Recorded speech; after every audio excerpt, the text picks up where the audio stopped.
स्वतः आली मला बोलवण्यासाठी. आपल्या राजाची राजकन्या स्वतः मला बोलवण्यासाठी येते.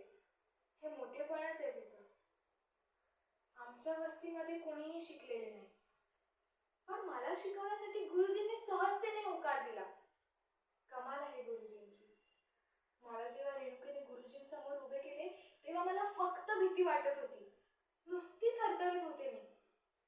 पण जेव्हा गुरुजींनी माझ्या खांद्यावर हात ठेवला तेव्हा सगळी भीती कुठच्या कुठे पळून गेली.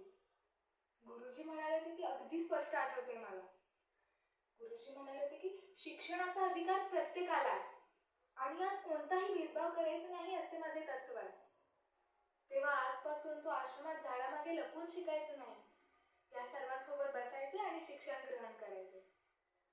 त्या दिवशी मला ग्रहण, अधिकार, तत्व ह्याचा अर्थही माहित नव्हता. पण बरं झालं रेणुकेने ह्याचा अर्थ सांगितला. नाहीतर मला काही म्हणजे काही समजले नसते. अरे, लपतोस का असा? समोर ये की. एका दगडात तुझं डोकं फोडते. तुला काय वाटलं मी आश्रमात जाते हे तू बाबाला सांगून मोठं काम केलंयस? जा जा कुणालाही सांग. मला नाही भीती वाटत कुणाची.